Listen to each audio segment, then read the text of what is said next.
Welcome to the Kathy Dress sewing tutorial. Thank you for buying my pattern. I hope you love this dress as much as I do. There are a couple different versions of how to make this dress. We will go over all of them step by step. Please let me know if you have any questions. And let's get started. With right sides facing, we're going to take our front dress and our back dress and match up those shoulder pieces, pin and sew. I'm using my regular sewing machine here. Just to show you guys, you can use a regular sewing machine. You just need to use a zigzag stitch or a twin needle because it is a stretch, or you can use an overlock machine, which you'll see me switch back to later on. That choice is totally up to you. Now, if you are doing sleeves, you're going to fold that dress out flat, take the top part of your sleeve and match it up with that middle seam, and with the right sides facing, pin all the way around and you will sew this down in place for that sleeve for both sides. If you are choosing to do the sleeveless dress, I would suggest using a tearaway stabilizer or a stay tape. I am using a stay tape. You can see I'm ironing that on and then ripping off that top part and then folding over. This prevents getting a wavy hem and it just looks a little bit cleaner. Once I folded that down, I'm going to sew it in place and then I'm going to cut off my seam allowance for those sleeve holes.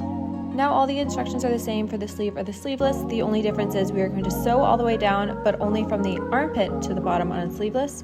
For the sleeves, we are going to sew all the way from the top of that sleeve all the way down the dress, closing that entire dress. Once that is sewn up, we are going to get started on our neck piece. Whether you are doing the turtleneck or a regular collar, these instructions will be the same. The only difference will be the height. We are going to fold this lengthwise. So you see my pattern piece here. We are going to take this, fold it lengthwise with right sides together, pin and sew this down.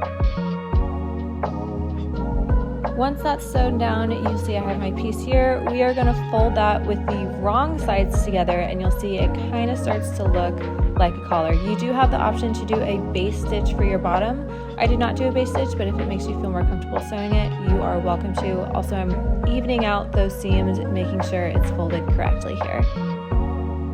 Now that collar piece is ready, we are going to insert it into our dress. You can see my dress is inside out. And first thing we're going to do is we're going to find that back seam that should be folded along the same edge and matched up. We're going to take that back seam and match it up to our middle back, which is higher than the front piece. If you've gotten confused, what's your front, what's your back? Once I've done that, I like to do the sides and the front, and then I'll turn this so you can see kind of how I maneuver it. This takes a little finessing, but you want to stretch out the collar for your dress. The collar will be smaller than your dress hole, that's on purpose. You're going to want to even that out and stretch it till it all kind of fits symmetrically and sew that in place.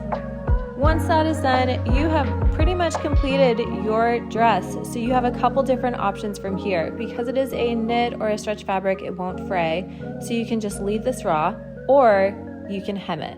You can do a lettuce hem, which I did at the bottom of this, and I will show you how to do that. When you're doing a lettuce hem, all you're going to do is pull at your fabric as you are sewing, and it is going to cause it to go wavy. You have the option to do this at the bottom of your dress and at the bottom of your sleeves, and this is what it's going to look like. If you prefer this straight hem, I would suggest doing the same thing that we did for the sleeveless, which is ironing on a stay tape or stabilizer and then peeling that off and then hemming. While you're hemming, really kind of push your fabric through so you're not pulling it all and you don't get any of that wave. And finally, here is your dress. I hope you enjoy it. Please let me know if you have any questions, and thank you for buying the Kathy Dress pattern.